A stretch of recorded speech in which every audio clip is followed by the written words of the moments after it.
are you all doing out there? We're into December already. Christmas is almost here. It's cold and dark. You've still not done the shopping. So we thought, let's get a bit of sunshine on the podcast this week and invite Christopher Doyle of Christopher Doyle & Co. based in Sydney, Australia. Chris has really made a name for himself over the years. His work's won a ton of awards. He's done talks all around the world, including at Creative Mornings, Sex, Drugs and Helvetica, Semi-Permanent and the Australian Graphic Design Association. He's even talked at the wonderful Birmingham Design Festival here in the UK. In 2009, he was named one of InDesign magazine's top 10 faces. His work has been on show at the National Design Museum in America. He's been a judge at D&AD and various other awards, written for various publications. The list goes on and on. Plus, he's been running his own studio for the last 12 years and doing very well indeed. It was refreshing then to see a snippet from his recent talk at Design Thinking in Toronto that hints at some of the issues we all face in the creative industry. He calls it the great unknown. I guess it's the stuff no one really dares talk about. The competition, the pace, seeing everyone's work on everything all at once, and how it's all too much. We get into all that in our conversation, Christopher being the perfect voice on the subject. Unexpected, yes, but nevertheless a welcome point of view for an industry that often pretends everything is okay.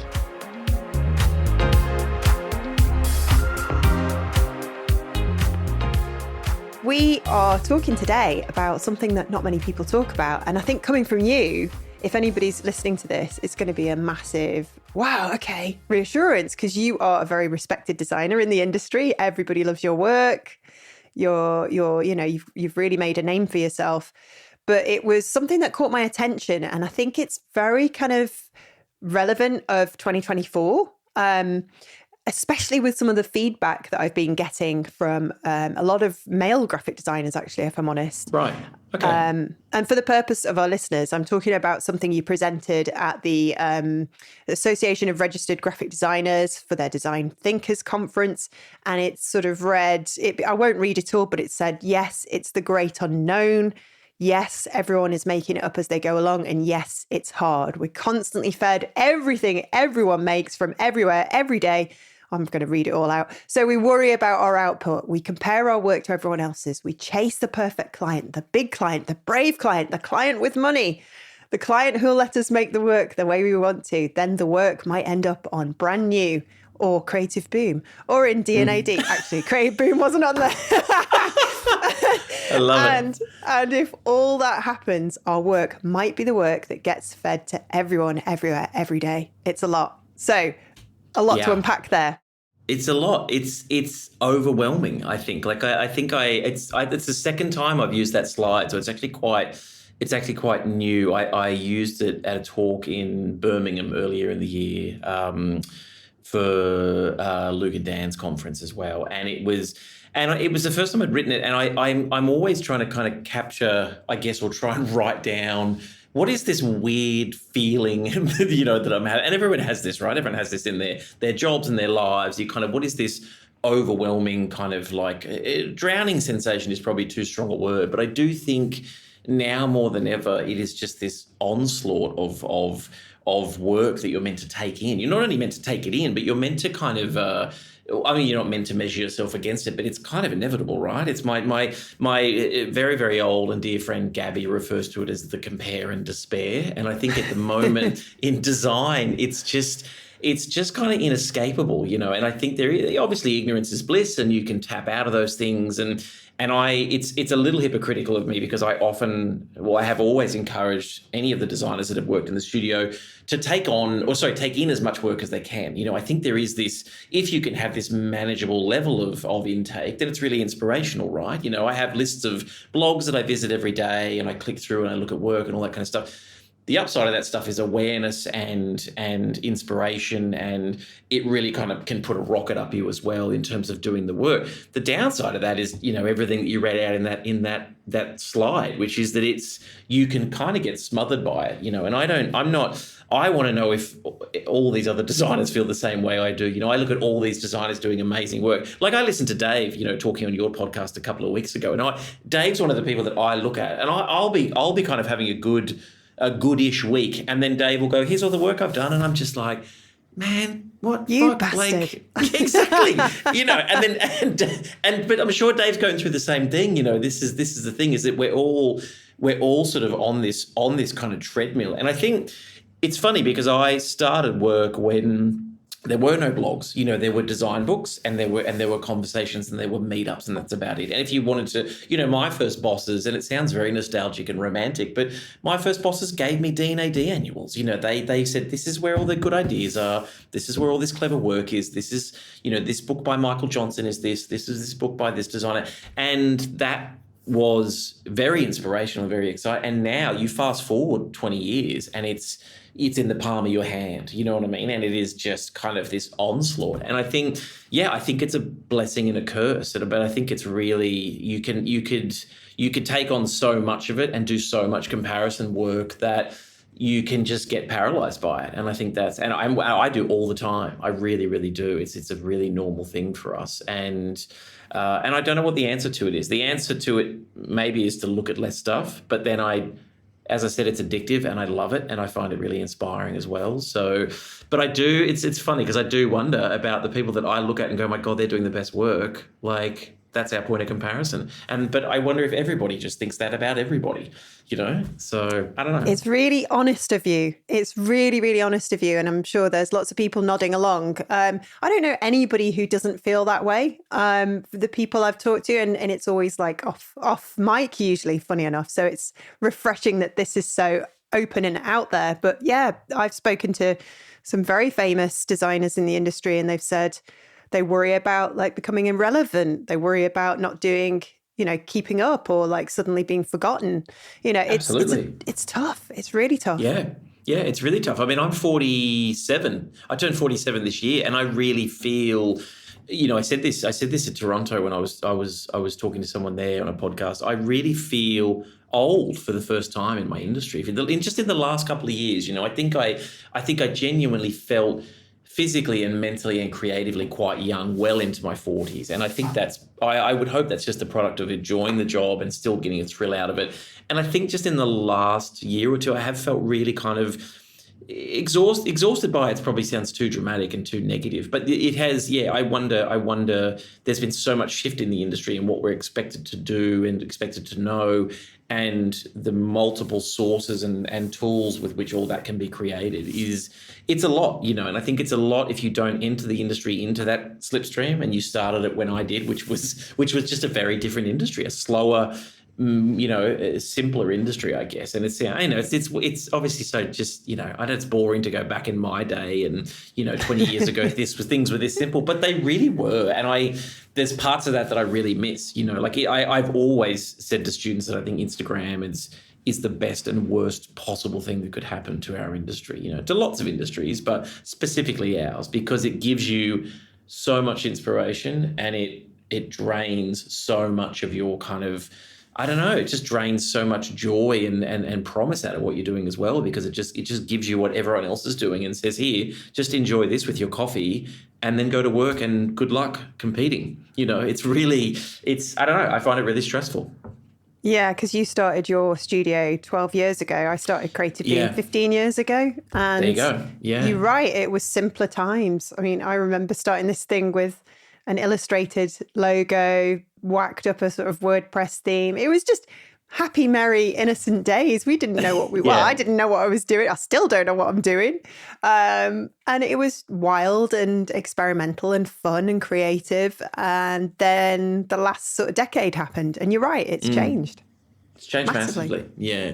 And as I said, I'm so aware of criticizing or having issues with this I don't know, the volume of stuff we're meant to take on. But then every morning, I have a Notion board of blogs that I look at. I go to Creative Boom, I go to Brand New, I go to Creative Review, I go to Visual, I go to all these blogs, and I click to them every single morning. It's literally it's a task for me that I can't get past on my daily whip, and I love it. And it shows me what everyone else is doing, and I think it's I don't know, it's just a very delicate balance, the inspiration and overwhelming feeling that can come with taking on that much stuff, I think. Yeah. Is it also partly our age? Is it our sort of 40s, difficult time, the 40s? We're supposed to be our most miserable. Yeah. Life is supposed to be the most miserable and difficult in your 40s, I keep being Is it told. really? Is that what it's meant to be? Yeah. Yeah, because if you've had kids, they're teenagers, so they're like they're telling you that they hate you, and you're dealing with all that kind of stuff and worrying about Joanne being out late with the boys or whatever.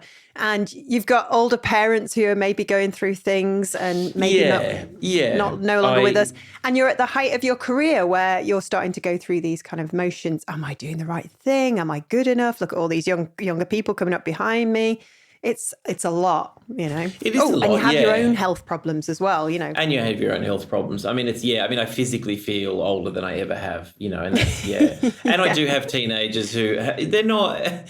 I have teenagers who, touch wood, have not gone off the tracks or off the rails just yet. But there's certainly a lot of eye rolling. I did say something to my daughter the other day that I sort of something off TikTok, like a piece of audio that maybe was popular 2 weeks ago, and she rolled her eyes and she said to me quite seriously, she said, "Nobody says that anymore."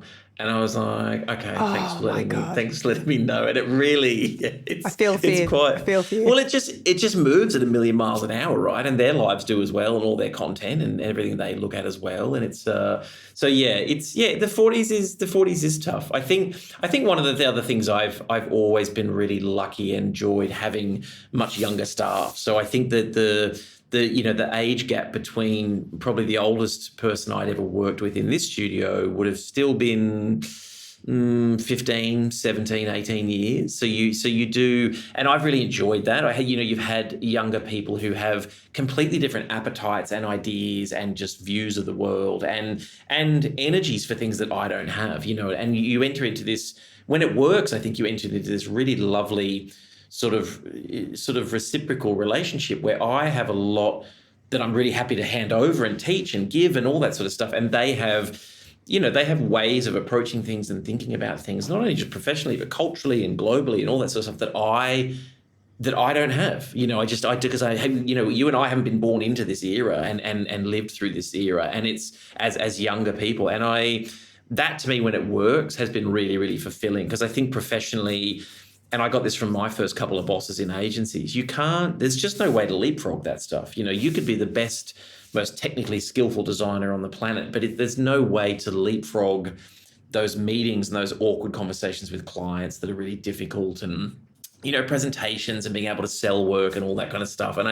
And the best versions of that, I think, are designers who've come in really, really humble and kind of hungry, but also curious to say to me, how do you do this bit, or how do I run this part of the business, or how does this work? And I just the older I get, the less I care about giving it away. You know what I mean? I'd like to think I've always been a fairly generous person. I'm not big on gatekeeping that stuff, but the last few years I'm it's like an everything must go sale, truly. I'm just it's just take it, please. I don't, but it's really fulfilling. I love that stuff. I don't know. I mean, that's the title of the book, right? Nothing I Know Belongs to Me, the book I sent you. That's literally where it comes from. It's not. Oh, that's amazing. You can't hang on to this stuff. It's just what, I'm going to die knowing how to do some cool thing in a deck or some sort of way to sell something to a client. Who gives a shit? So yeah, exactly. Yeah. I love it. It's a rude awakening, though, isn't it, when you realise that we are no longer the starring show. We're not the new young hip generation. Absolutely, and now we're suddenly we're you and I are below the boomers. I mean, God. Absolutely, yeah. Approaching our 50s. And I think about that. If I wasn't running my own business, what does that look like for me? It's not, and I'm sure a lot of people are in this situation, and it's not, as I said, I'm not making light of it or fun of it at all, but I do think about that. I go, if I was, sent back into that job market, or I had to look for work, or I had to kind of suddenly pivot, I don't know, I think it's a fairly ageist industry in a lot of ways, certainly in agencies. And, it is a young person's game. I genuinely, and I say that as an older person, I genuinely think, and I think that's become more and more obvious in the last sort of 5 or 10 years. It seems to have escalated quite quickly. Yeah. God, it's good fuel in our rockets though, isn't it, to keep us going? Yeah. And look, I still love it. Like you're making this podcast, you're running your site. Like I think the one thing I can't get away from is that while I have maybe not as much energy for it, or I don't keep up technically as much as I used to or want to, I still love it. Like I still love the problem solve and the design and the sort of thrill and joy that comes with that stuff. That hasn't changed in 25 years, which I'm really thankful for. Yeah, because if that faded,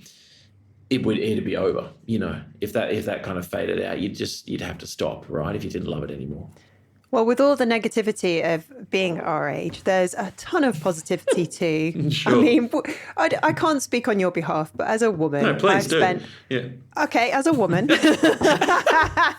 I've spent my entire life, trying to people please. I think it's a very, female trait. People please, fit in, do the right thing, not be too much for some people, not be too much for others. Just try and sort of, be kind of nice and what's the word? I'm sure there's a Gen Z word for it. I don't know.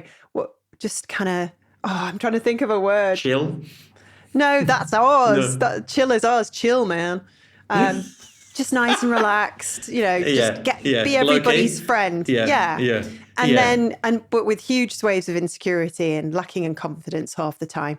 But you get to this age, and because of what you've been through, what you've dealt with, the kind of amount of times you put yourself out of your comfort zone, you start to sort of really know who you are, and you start giving less of a shit. You don't stop caring. You don't. No, that's different though. That's different. Yeah. Yeah, that's different. And you don't not go on a stage and feel, shit your pants, because these are all normal things for everybody.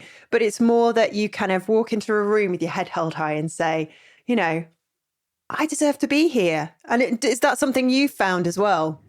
I don't know. I don't know if I'd be confident enough to go as far as that. I still really feel genuinely like I am kind of making up a lot of it as I go along. But I also do hate when people, at my age and stage or yours with the professional experience behind them, get up and go, I don't know what I'm doing. It's, I'm just fucking around. It's like, you're not. That's like, it's really insincere, because of course we know what we're doing. Otherwise it wouldn't have lasted this long. And so I find all that sort of stuff really, it's sort of disingenuous. And so that bothers me. Having said that, I still think that I still think I have a long way to go. I don't think I have all the answers, but I guess to your point, I am much more comfortable knowing who I am now than I've ever been, and caring, as you say, caring less about what people think about that. So certainly, yeah, and I think that sort of also flows out into, boundaries you set with people, having less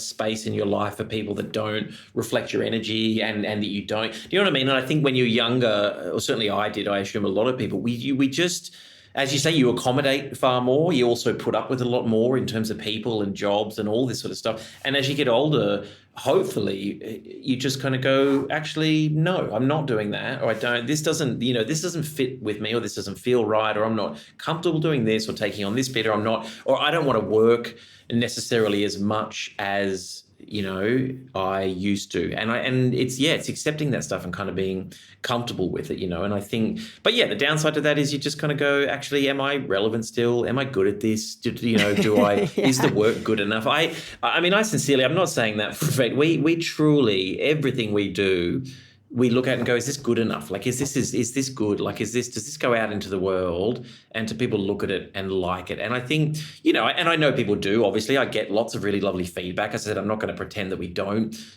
people say nice things about the work, but I don't know. I just think I never want to get to that stage where you're just kind of presumptuous, I mean, that would be awful, wouldn't it? If you were just cruising through life assuming that everything was great and everything you touched and did and said was gold. And I think, as I said, you said before, when it gets to that stage, what's the point? Like, if you don't have that little bit of nervousness or anxiousness or My old one of my old bosses used to call it, specifically when he was talking about the pressure of design and solving a design problem.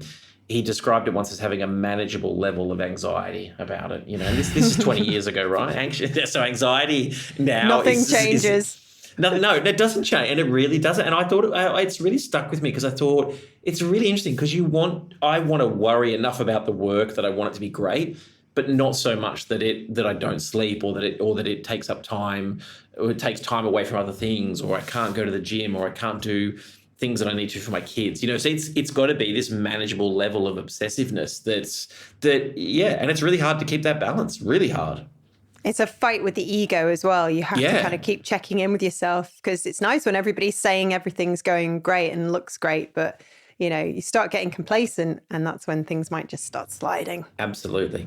Complacency is it's my biggest fear, is not worrying enough about the work. Yeah. But then worrying too much about it is also up there. Just two fears, just competing with each other side by side. Worry enough, but not too much. So exactly. Sitting on the shoulders. Yeah. Finding that perfect balance, which is not an easy thing to do. No. Now, in that kind of massive slide behind you on the stage, you sort of talk a little bit about getting respect from our peers, but then also sort of winning the clients and also getting sort of recognition from the industry. It is a lot. It's all kind of like mishmashed in together in this kind of complicated, when people like collect elastic bands and they put them into a ball. It's a bit like that, isn't it? Yeah, it is. It's the kind of massive kind of organized chaos. And you have to sort of check with yourself, hang on a minute, why am I doing this? Is it because I want to be loved? Is the ego at play here? Is it that I want Dave Sedgwick from Studio DBD to love my work and send me a message and say, wow, Christopher, that is just stunning. I could never possibly be as good a graphic designer as you. He actually sent me that message last week. This is the thing, almost word for word. There you go, retire. That's it, you can retire. He sends me a message like that once a week. It's like give me space. He's stalking you. He's stalking me. It is a giant. Yeah, it's also, as you said, pausing and going, hang on a second, why are we doing this? Are we doing this because we're trying to, and I talk about this in that same talk. We're a commercial studio. I think we do commercial work for clients. They pay us. We're helping them communicate something, sell something, tell a story. It's not, we're not artists. We're not illustrators. We're not, and I think that's a really important thing to remember as well. So as much as I want Dave to love our work, and see that and sort of think those sort of things, you've got to kind of come back and go, cool, hang on a second, what's actually right for the client here? And I think this is something we talk about a lot with students, because I think, I'm not sure what it's like over there, but there is this kind of gap here in Australia between study and work, where I think there's too big a gap between what students kind of experience in a lot of design courses and communications courses, and then what they are met with when they come into commercial studios, which is very, very practical client-based needs that aren't always going to be they're not always going to be the thing you want to do, and I think that the really, really clever thing to somehow find your way into is how can you satisfy your own interests and kind of, I guess, needs and wants from the work, but they have to kind of go hand in hand, if not second to the client's needs, and I think that's something that we talk a lot about with students, and I talk about with any designer that's worked at the studio. We're here to solve somebody else's problem. I want to enjoy the work. I want us to be proud of the work. I want to like the work, but we're not making work for ourselves. We're making work for other people, right? And that's the other thing, is when you worry about the work and how everyone's talking about it and all that kind of stuff, it's important to sort of stop yourself and go, hang on a second, I'm not making this work for Dave. I'm making this work for whoever this client is we're working for. I think when it comes to other studios and designers, I just love as well Dave's our only example. I'm happy to have Dave as the only example through the whole podcast episode as well. But his little ego is going to love this. He's going to be listening to this on his walk, walking his little. I think his dog's called Mabel or something like that. Something Mabel's like that. Going to love it. Mabel's going to love it too. But look, there's designers like Dave. Like I have another friend of mine in England, James Kirkup, who runs a studio called Open Understanding. I don't know if you know James. Yes, I do know James. He's a lovely guy. So these designers who are, for me, geographically have always been at a distance, right? And I mean, I've never even met Dave face to face. Dave is one of my oldest social media friends in terms of design. Like, we connected a long time ago. James, I only met for the first time this year because I got to go over to London to do that talk. And I want those guys to look at our work and like it because I love their work. So it's not, it's less, I see it as a form of validation. It's less about, I guess it is about my ego and my achievements and all that kind of stuff. But I see people that I admire so much saying something like that has so much impact. You know what I mean? So it's not about Instagram comments and all that kind of stuff as well. But to me, it means certainly a lot more when people like that sort of say, you know, this is really nice, well done. Because to me, the situation's completely inverted. I'm looking at their work every day going, you're really nailing this. Like, it's so good. And I think that's the challenge with awards, right? Awards are the same thing. We all kind of argue about awards and everybody has the relevance and the point and all that kind of stuff. But there is this really lovely thing where you go, okay, cool. If the judges are this assembly of your peers who you admire and look up to, and they've gotten together and gone, good job, dude. Like that, you know what I mean? That feels nice, you know, and yes, it's flawed, and the structure of awards has issues, and it's a whole nother episode that we don't need to get into. But there is an element of that, I think, where it's just nice to have someone like Dave or James or people that I really, really admire and respect go, you're doing a good job. And I go, cool, because you're doing a fucking amazing job. So if you think I'm doing a good job, then that's great for me. You know what I mean? Like that. And I think I'd be lying if I said that didn't feel good. Of course it does. Yeah. It's like getting a gold star when you're about totally 6 years old. But from a teacher that you love, you know, like from someone who you watch and admire and respect. And I think that, yeah, it's cool to go, I don't really care what anyone thinks. I'm going to make my work, and I'm just going to be really firm about it. And I don't care about my peers or awards or blogs or any of that kind of stuff. And that's totally cool too. But you know, if James messages me and goes, man, you nailed this, I go, that makes me feel really nice because I love what he does. It's as simple as that. That's really nice. And if anyone's listening to this and in a similar boat and they see somebody's work that they're like, drop them a note. Oh my God, yes. Share the love, share the appreciation. I just think it's so important. I think it's such a competitive, secretive industry in so many ways. And look, the flip of that is it's a completely connected and lovely industry in so many ways as well. Your website is a prime example of that. The friendships I've struck up with those guys, having never even met them face to face, are great examples of that. But yeah, there's obviously like a competitive kind of toxicity side to it as well, you know, where, like we all know about that stuff as well. But again, it comes back to the giving everything away thing. And praise is one of the simplest things you can give people, right? It costs you nothing. Like, if you see the thing, just write to the person and go, this is great. You know, you smashed this. It's really cool. And that can really elevate somebody's day and mood and validate their whole thing. They might be having a terrible time, you know? So yeah. It's ups and downs. And I get the impression it's been a tough year for, and I feel like I've been saying this every year for the last 4 years, but it's been a tough decade. It's been a tough one.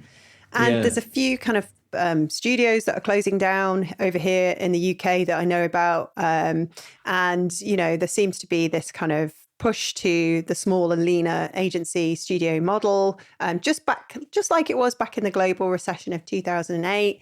However, this time it feels a bit, I don't know, different. It comes in cycles. I'm sure you've seen that happen. Yeah. But do you feel that? Do you think there's a sort of shift going on in the industry overall? Yeah, I think there is. It's certainly been, I mean, economically, it's been really quiet here the last couple of years. I would think that almost every small studio I've spoken to in the last 12 months have said, it's been a really, really tough year. I think that's just been that's without sort of, you know, you don't often get into much more detail than that with people because it's, you know, it can be a private kind of conversation or whatever, but it generally seems to be a feeling of, it's not as busy as it was 2 years ago. Things are scaling back. And I mean, I scaled back after COVID and after lockdowns to two of us. So we were two for the last kind of, well, for a couple of years after COVID. And then I hired another designer, Emma, who works with me now, and we were three. And then Stephen, who had been working with me the whole time for 7 years, left and moved overseas. So, but we're back to two. And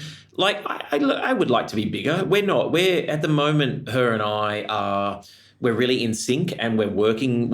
I feel like we're really, really effective, and it is, it's kind of just lean and mean, and I think we get through a lot of work and we get a lot done. And her and I were talking about this the other day. I think a lot of it is down to size. I think once the more layers you add and the bigger these agencies get, and I've worked in those agencies, and one of the frustrations I had and not to name studios or anything like that, but because it happened across a couple of different places actually, that I would work in these much bigger studios and so much goes on, but just nothing happens. Nothing gets made, and things take so long to get out into the world if they even get made. And I think one of the things I've loved about being small and staying intentionally small is we just get it done. We just make stuff. If Emma and I want to make a case study, we make a case study. If we want to, produce a stupid mailer or something, we just do it. And I think I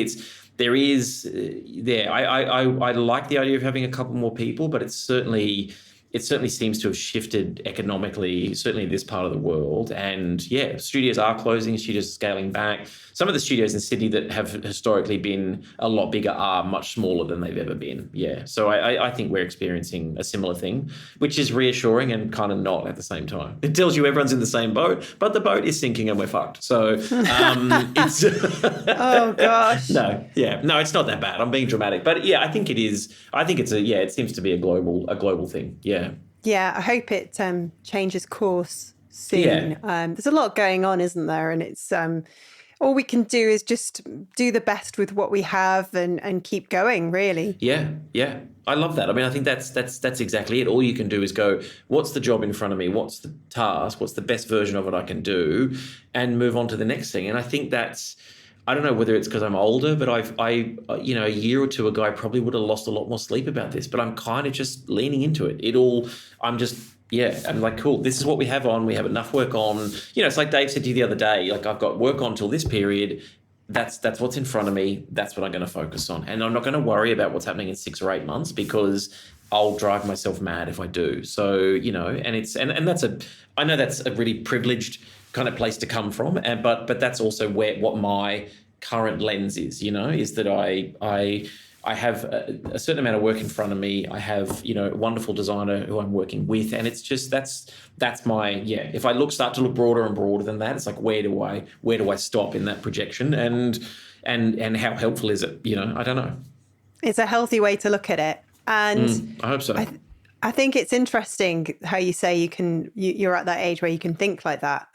We all have a weird superpower. My superpower is that I just come up with ideas and I say, that'll be fun. And I do it and I make it happen. And I make it happen at top speed.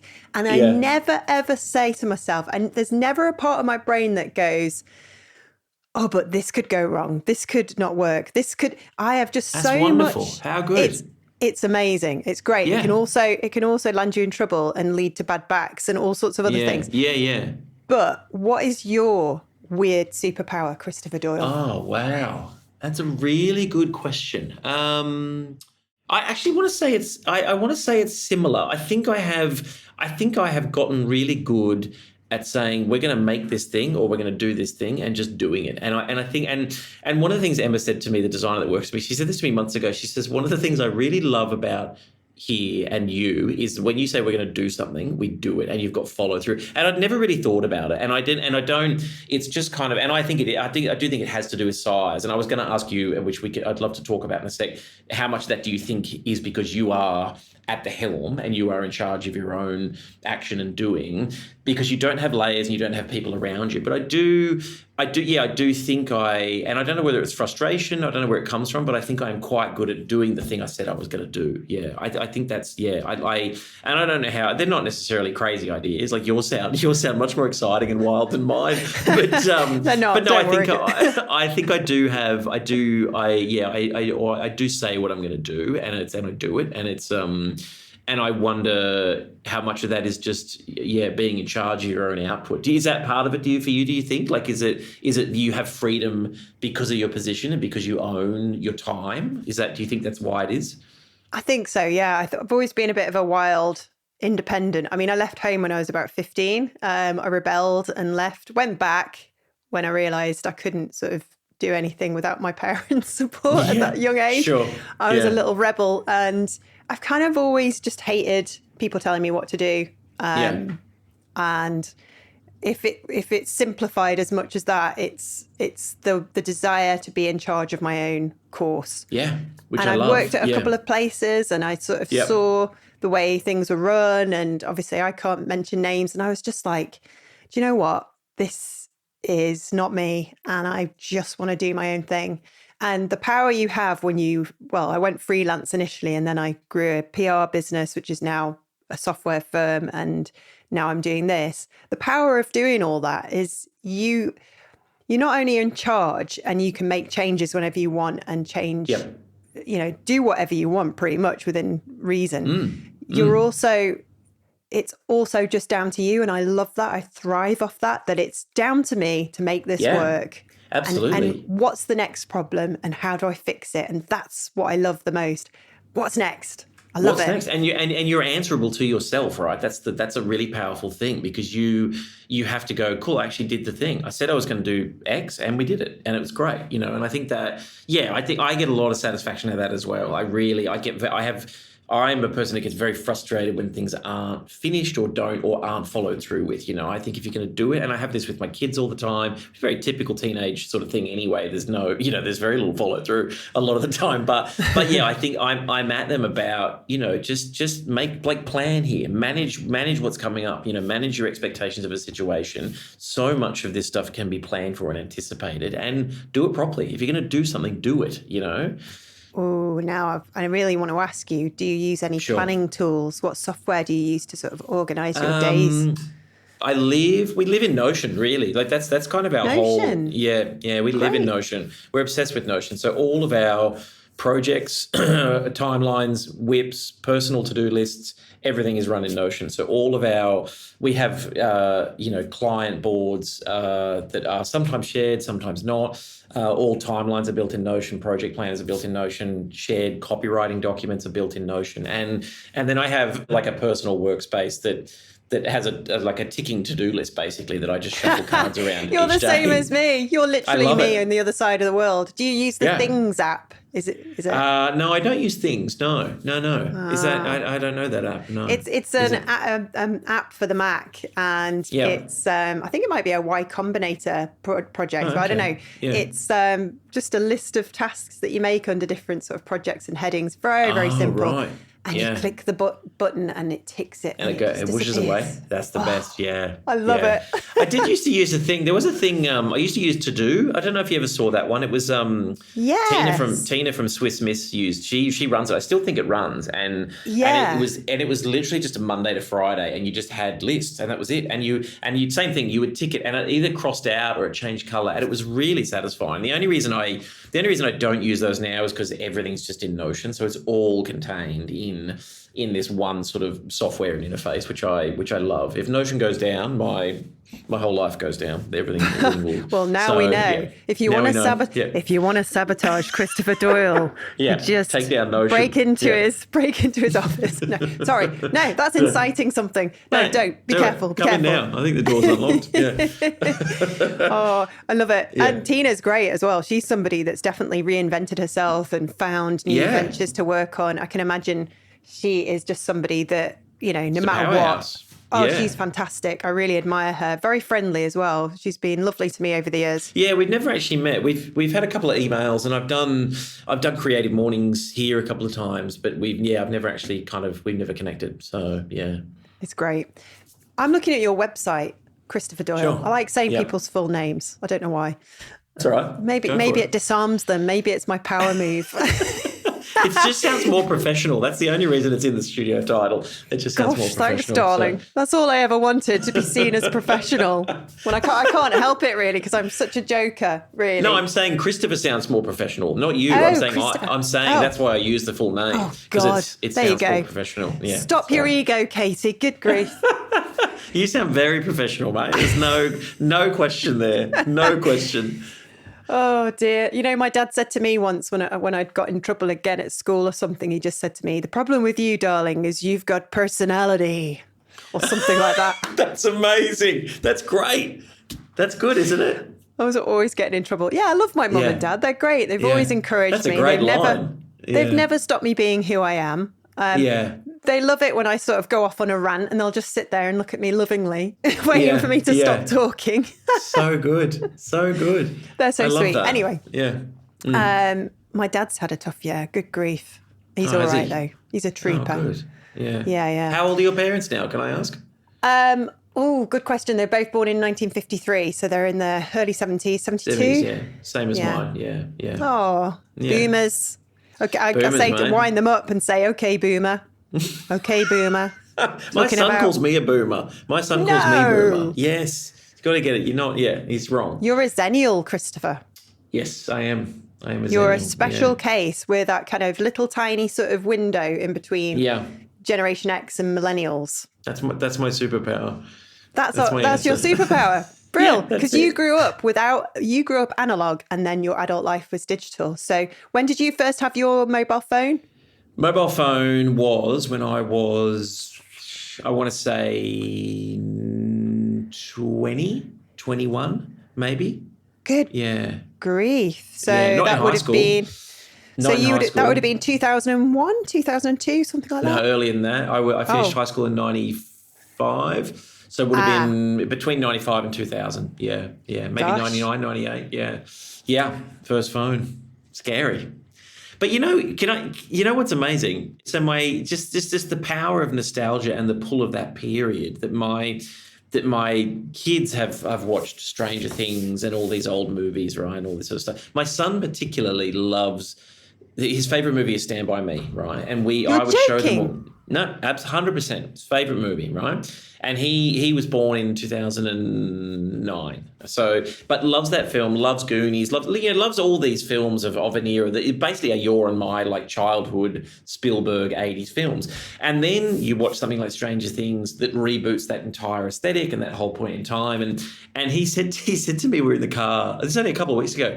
He said, I really look back and think that life would have been more fun in the 80s. And he said, and I said to him, you know what? In lots of ways it was. I was very careful not to kind of, not to be sort of dark about the present and sort of not to sort of talk him down, but also to acknowledge that I thought it was really insightful because what he saw was just simplicity and a lack of social media and pressure and all this stuff that he obviously is going through in high school. And not that he's having a particularly hard time, but he could look back at that and look at a film or a TV and a moment in time and go, that looks like it was pretty cool. And it made me think, it really was. There was a simplicity, and obviously nostalgia plays a big part. But I think back to pre-phones and all that sort of stuff, and I had a great time. I had a great childhood, great life. It was fun. Yeah, from a technology point. Yeah. Did you go off on your bikes with all your mates and just disappear for hours? Hours, and you just hopefully came home. If you didn't come home, an ambulance or a hospital would call, or somebody would call and say this kid has come off his bike at this point, and the parents, but yes, the disappearance of kids for hours on bikes is wild to think about now. We would go out, my mum would give us a packed lunch and a bottle of water and say, now off you go, kids, have a nice time. And we'd just disappear all day. And she'd just, no mobile phone, nothing to check on us. Nothing. I was driving my mum to the hospital to check on Dad, and we were going down all these country lanes in between the hospital and where they live. And I was like, we used to come up here on our bikes when we were about 8, 9 maybe. And Mum went, out this way, this far from home. I was like, yeah. She couldn't believe it. It was like 2 miles away. Yeah. It was an adventure. It's different times. I was listening to a podcast the other day about dads from a comedian and actor in Australia, and he had Brett McKenzie, one half of the Flight of the Conchords. Brett. Brett, exactly. Hello, so they had Brett Brett on, and they were talking about his childhood because the podcast is about fatherhood and parenting. And he said that thing that they did for birthday parties, his mother, he would have a birthday party when he was about that age, and his mum would put them all in the car, give them $20, drive them 2 or 3 suburbs away, and say, you get back to the house on your own. Here's $20, and you get back to the house on your own. And she would drive them remotely out into like 3 or 4 suburbs, and they would have to get buses, and they'd have to just like go and use a payphone to call someone and go, how do we get on this bus, and which way does this? No phones, no nothing. This is 30 years ago, and I just thought, that's just incredible, And then they were laughing about the fact it was probably just to get them out of the house for a few hours. But the same, my parents was the same as yours. Just go. They were constantly telling you to get out of the house, and And I loved that. It was really beneficial. I'm glad I had that experience. Do you know they do that in Japan, but I don't know how, there's a name for it, and I don't know how old the children are, but I think it's as young as 3. Where they send them to the shops. They send them to the shops on their own. It's wild, isn't it? I know. And they have to buy something kids. And then come back. Yeah. And I think actually that's amazing. It is amazing. I mean, it's in Japan, obviously, I mean, I've only been to Tokyo, but very safe cities. I mean, it depends obviously on where you are, but I know I found that really amazing as well. And it's something I did with my kids when they were really young. It was like, I'm going to stay in the car. You're going to go into that shop and buy this and come back out. And it was a really nerve-wracking thing when they're really little, but sort of trying to encourage them to do that kind of stuff I thought was really important. Yeah. Well, I love talking about nostalgia, obviously. It's the best.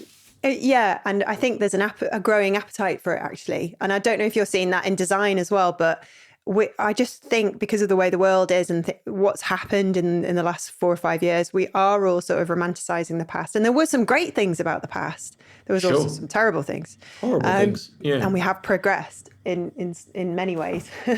But and not much in others, Katie. Not much in others. I wasn't going to be negative. I've changed. Fine. I'm evolved. I'm a great person now. I'm perfect. I don't need to work on myself. Oh dear. But the one thing I love about your website is, and I love all of it, but I love the About page and the way you describe how you work, because there is like, going back to that slide on your talk, you allude to the fact that there's a lot of smoke and mirrors in our industry. A lot of people pretending everything's okay. You put on a black T-shirt, I like that you're wearing one, and you have your awards, if you're lucky, a D&AD pencil in the background. You put on this persona and you pretend it's all, and then it extends in a lot of cases because you feel like you have to, maybe it's a case of being, differentiating yourself from other studios, or maybe it's because you're trying to sort of add value to your craft. I mean, there's a lot of magic to it, but you say, we don't have any charts or diagrams that explain our creative process. And then in brackets, you say, sorry. And I love it because it just wraps it all up in a lovely little, chocolate tin and says, come on, what we're doing really is working with you and solving a problem. Yeah. And that it's as simple as that. And it changes all the time. I think I think the website copy, it's really interesting. And I love that you love it because it hasn't changed in 12 years. Like it's been modified slightly, but that process thing is years and years old. The do's and the don'ts pages are 10, 12 years old. But that process stuff, I really think, when you start the studio, you're just making it up, right? You're just trying to figure it out. You kind of have meetings with clients, you do the work. And then I felt all this pressure to go, oh my God, what is our proprietary way of doing this? And we don't really have one, and it changes all the time. It adjusts to the client. Some jobs are really tiny and they require very little process. Other jobs are sort of go for 3 months and require really clearly defined stages of work. And you just adapt as you go, and I think I worry that making it any more formal than that, I don't know, we'll just lose some of the energy and the joy and the kind of the reactive nature that comes out of it. I don't think our work suffers because it's reactive, the process. I think it's just that we look at it and go, okay, cool, the thing we have to tackle now is this, and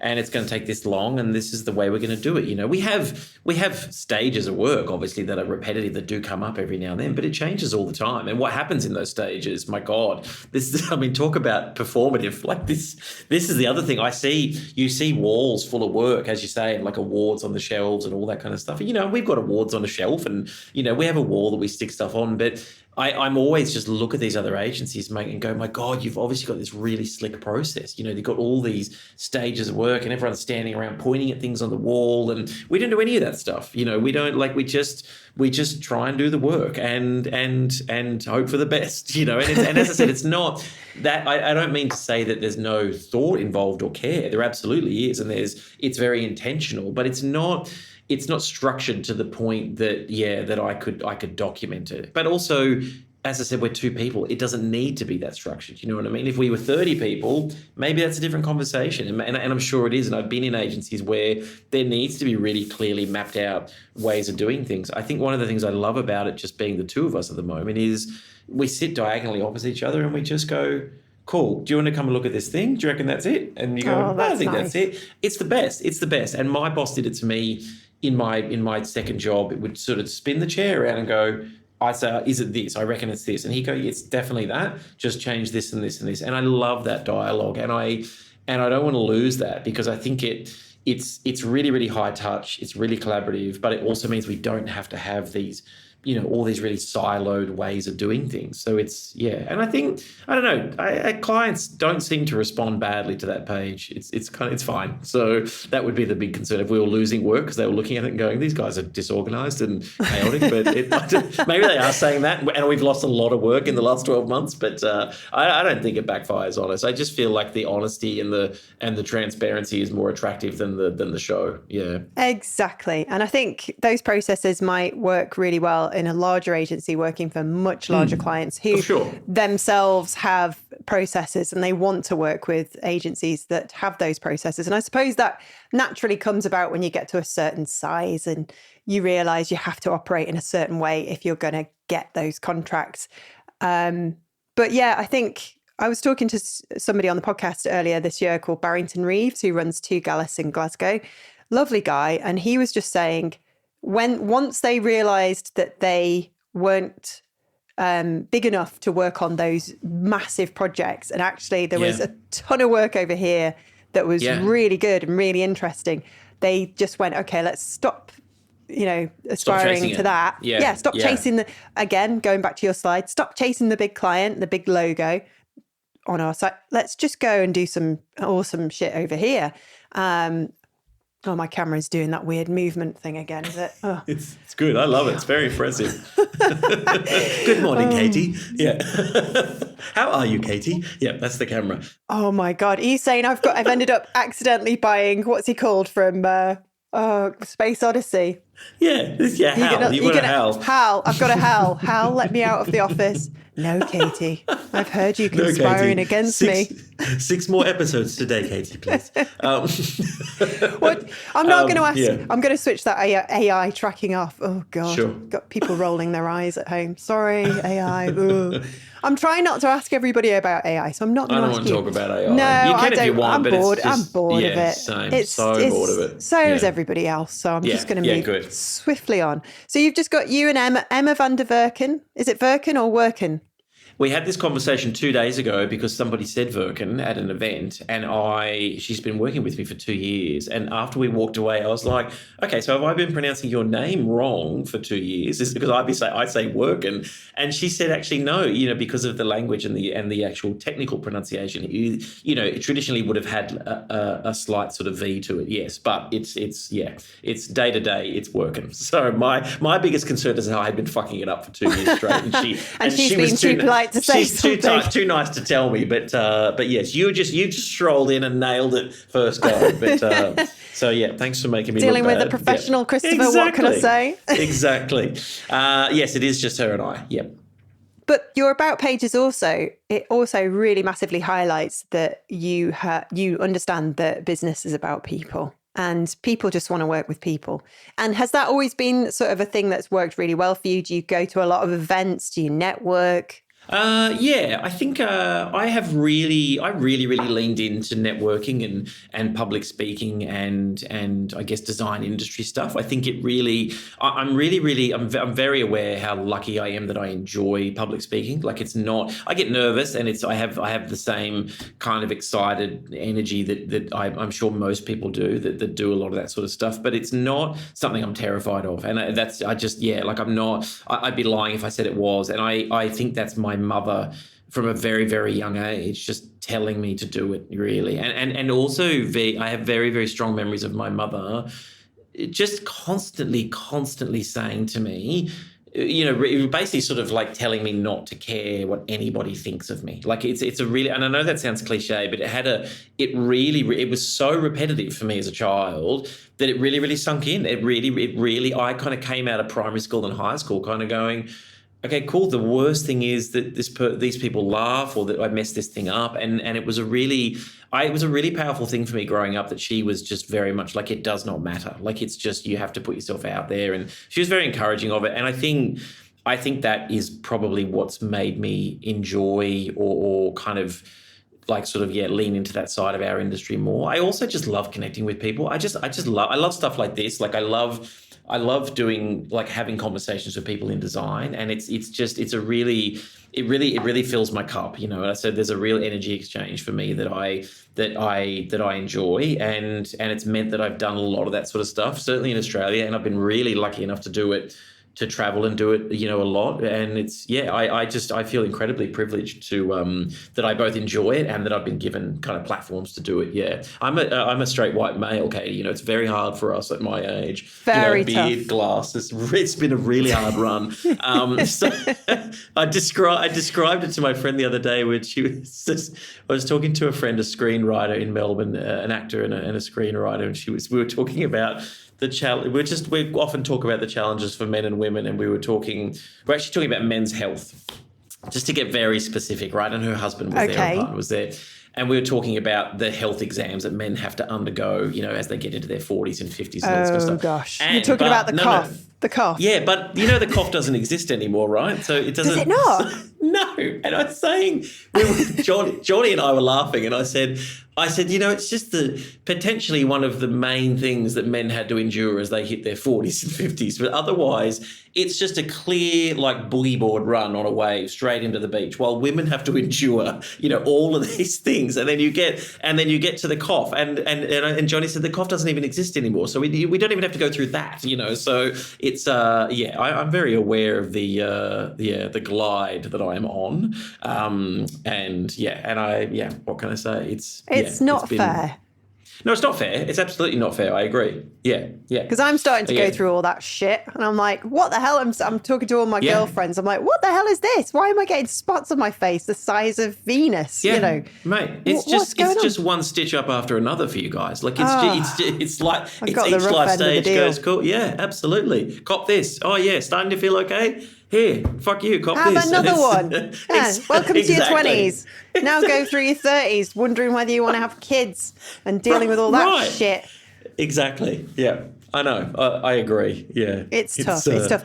But my mum, I'm interested. What did your mum do for a living? Was she a housewife? She was on and off. Because I'm one of four, so she was on and off for quite a while. But she also worked. She worked a lot as well. Yeah, really busy. She did tell me a story once that when she was breastfeeding, because we're all quite close in age, it's only like 1 to 2 years apart, that she once had so many of us at little stages that she would be feeding, and she would have things in her dressing gown pockets, like little snacks and things that she would like pull out and give to this kid to like placate that kid from fighting with this kid and stuff like that, which I thought was amazing. Just like a little pockets of snacks to go, stop fighting, stop screaming, you eat this, you shut up, I'm trying to breastfeed. Sounds amazing. She was amazing. But her and my dad they were public servants. You know, I was born and raised in Canberra, which is Australia's capital, and capital of Australia. And I know my Australia. Well, there you go. You know your Australia. So it's a pretty quiet city. It certainly was in the 70s and 80s. And they met and married in Sydney, but moved to Canberra because it was cheaper at the time. You know, it was quieter and it was easier.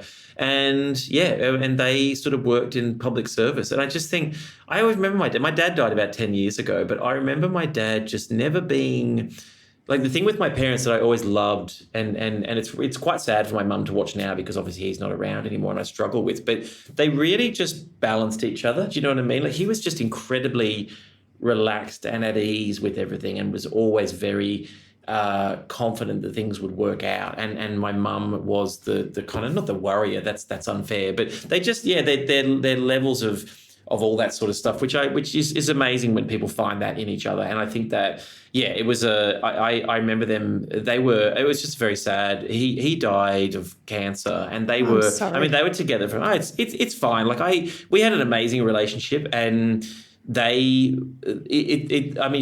truly were just in love. I never remember them not being just madly in love with each other. You know, from when I was born and pre that. You know, they met when they got together when they were 19. So that's so cute. Yeah, it's pretty amazing. It was really.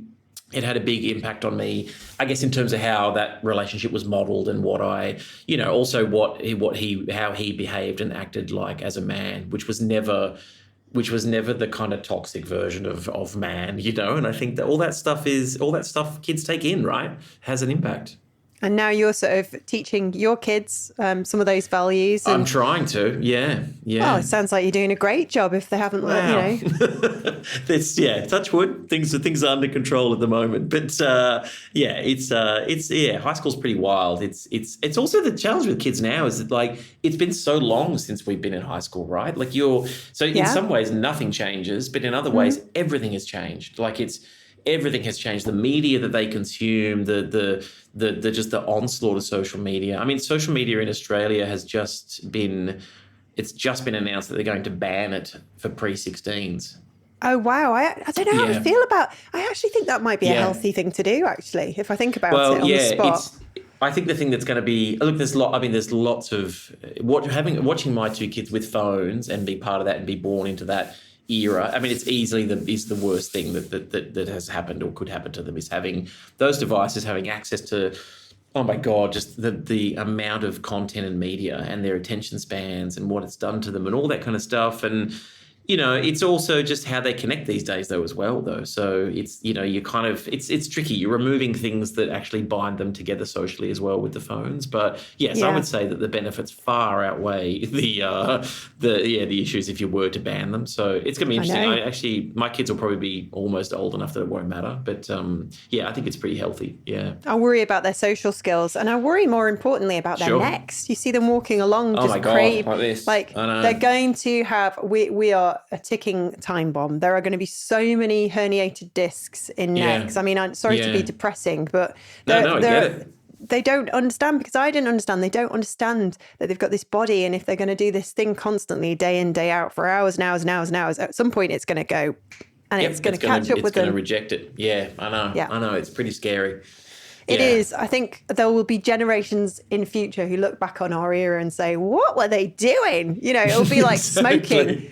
Just with big goggles on. They'll have big goggles, like big Apple goggles on. Why were they looking down all the time with their phones? Yeah. It will be like smoking. Yeah. It would so will. And I remember working in office spaces with, you know, people had ashtrays. I smoked. I smoked in my first job. I smoked in my first job. My first day of work experience was with a really nice gentleman. I can't remember his name. He was an editor at the Crew Chronicle.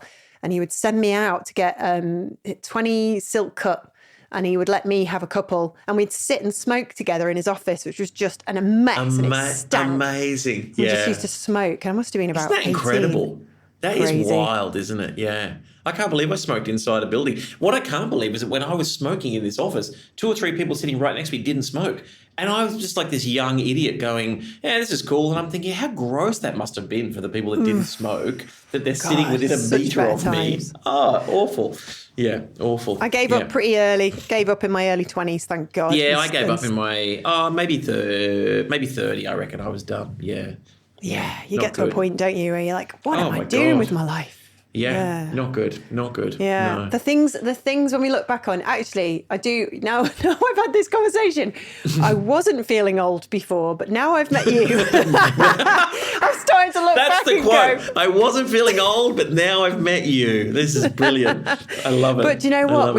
We have AI, Chris. We can take our pictures or go on. TikTok's amazing. I accidentally, when I'm putting things on there for various things, accidentally sometimes the camera will be looking at me, and I look at myself in the camera and I do that thing. My husband does it as well. It's really funny. You do that thing where you sort of like bite your bottom lip and go, and then I'm like, oh, flip. There's a filter on it. I don't look that good. You switch the filter off and you're like, when did that happen? I was young. You see, you've got a really nice kind of, a thing that will kind of guide you to where you're at. Whereas I have deliberately not had kids, so it comes as a shock to me all the time that I'm 46. I'm like, yeah, right. Shit. Do you feel 46? Like, how old do you feel? If you don't mind me asking, because I'm fascinated by how old you feel versus how old people are. Yeah. I don't know, because like I was such a dickhead when I was 21. I was such a child. So I feel at the moment physically not great, but I don't know, maybe my kind of mid-30s. Yeah. See, what that's great. That's Yeah. wonderful, right? Yeah. Yeah. And I would say I feel kind of early 40s. And as I said, I really only in the last couple of years, I was like, oh, okay, cool. I feel old. I feel like heavier or more overweight or more unfit than I have, which is weird because I've exercised more in the last 2 years and I haven't, I don't drink or smoke or so I sort of like in terms of activity and life, I'm probably healthier than I've been in a long time, but I just feel older at the moment than I ever have. But normally at like 46, I felt like 38. In terms of just my energy and my heart and my brain and my joy, I felt much younger than I've always felt much younger than I am. Yeah. Yeah. Well, I which is nice. highly recommend hurting your back because I lost a stone. I Really? lost a stone in weight. Yeah, I call it the BP plan. Wow. Okay. The back pain plan. The back pain plan. Okay. Yep. Yeah, Good. because I was in so much. Yeah. Well, it was 3 months of not being able to eat because I was in so much pain, and the weight just dropped off me. Yeah. So, wow. Yeah. So I'm like, okay, I didn't really need to lose any weight, I don't think, but maybe I did. Actually, looking at photographs of myself from last year, I was like, oh, I do have a bit of a double chin. Oh, okay. But yeah, it's Were you horizontal for 3 months? What was the kind of setup? Like, what sort of? I was horizontal pretty much most of the time for 8 months. Yeah. Wow. Yeah. God. So, talk about getting older. Yeah. Well, it's funny. The gym thing, like you said, is the exercise thing is just, it's kind of, I'm really obsessed with it at the moment. I've seen a personal trainer for the first time in my life ever. And that's only for the last, it's been quite transformative. It's been really, and it is predominantly, I had a meeting with her when we first sort of started, which is probably 3 or 4 months ago. And she said, what do you want out of this? I said, look, I just want mobility. I said, I don't want to be 60 and hobbling around. I said, I want to be able to bend and move and react and move around. I said, I don't need to be any particular weight. I said, I don't feel necessarily unhealthy or I'm not struggling to move around or anything like that at the moment. I said, but if I just don't do anything, I'm going to wake up at 60 and be, it's going to be really hard. And I want mobility. I want to be able to move. So that's the big thing. And it's been great. It's been really, really, again, it's expensive and I feel really lucky that I'm able to do it, but it's, and I may not be able to do it forever, but it's been incredible. It's been life-changing.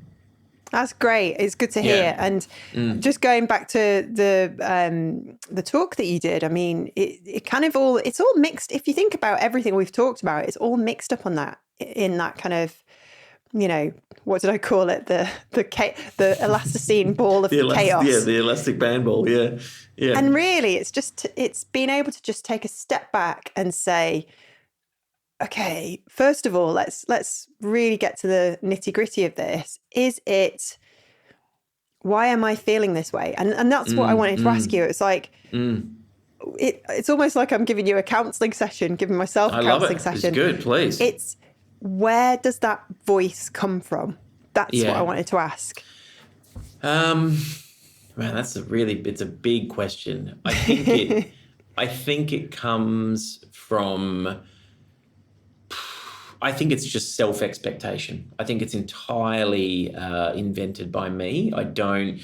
I think I never was under any, and like similar to your parents, as you said, I don't think I remember my parents ever really, they were encouraging, obviously, and supportive, but there was never any pressure from my parents to do or be anything other than happy and healthy. That's kind of all it was. And it didn't matter what form it took or what career it took or anything like that. So when I think about the amount of pressure and the kind of that I put on myself and where it comes from, I think in my first or second job, probably in my second job, is where I always have talked about these two creative directors I had in my second job who really exposed me to all this incredible design work that I wasn't aware of. A lot of American and English design that really changed the way that I thought about design, and it was very ideas based, and it all, it's not very popular now, but it's a very kind of Eurocentric way of thinking about traditional graphic design, the clever ideas based advertising and design world of the 60s and 70s and 80s, and it really kind of blew my mind. And I think it's sort of lit something in me that has never really gone away, which is the thrill of having one of those ideas. That's really all it is. And it's bizarre that it hasn't gone away in 22 or 24 years, whatever it is. But it's the getting the brief, whether it's small or large, and having this kind of thing go, oh, geez, what is the cleverest thing that I can say or do or make with this? And I think that's where the pressure comes from for me. It's not Dave or James or anyone kind of writing and going, I like the work. It's the very personal satisfaction you get by going, I had a clever, unique thought, or I found a cool way to do something or show something or say something in the work that I feel no one else has come up with. That's just holy grail stuff to me. And that's where the voice comes from. And I think that's probably where it started. Amazing. Well, Christopher, thank you so much for your time. I wish we could Pleasure. Carry on chatting. Maybe we do a part 2 in the new year. Sure. Who knows? Yeah. But this has been fab. Thank you so much. It's been a joy. It's been a joy. Thank you, Katie. And I'm looking forward to seeing your next project. And, you should send us what you're up to. I will. Yeah, I will. I'm bad at that. I'm terrible at sending stuff to blogs. I'm really bad at it. We kind of, yeah, I know. I need to do more of it. We generally just case study things and put them out, and they just sit there. And I need to be more proactive with it. So I will. You need to be making all the other designers jealous. Sure. Well, thank you so much, Christopher. And we'll see you soon. Have a great 2025. Thanks for having me. That was Christopher Doyle of Christopher Doyle & Co. in Sydney, Australia. I think we covered pretty much everything then. If you are in a similar age bracket to myself and Chris, then you will have been nodding along, I'm sure. There were moments when you were feeling, yeah, this is all very difficult. We have a lot to contend with at our age. There's so much going on. And when you think about it, any of us who are born in the sort of late 70s, early 80s, the change that we've seen during our careers, there's been nothing like it. It's really tipped us upside down and shaken us about. And to still be doing what we do and enjoying our craft, it's a blessing. I just think that I share that in common with Chris, in that you never be afraid to keep trying and moving and pivoting and questioning yourself. I think that's the important thing. You've got to try and remember to keep focusing on what's next, yes, but always have that kind of scrutiny. Never kind of rest on your laurels and never let the ego take over, which is always just lurking around the corner, ready to pounce. If you enjoyed this episode, don't forget to subscribe, leave a review, and share it with your creative friends. Thanks for listening, and we'll catch you next time. But a quick reminder before I go, we've got the Spark coming up this Thursday, our new bite-sized bonus episode, so be sure to tune in for that. Until then, have a great week.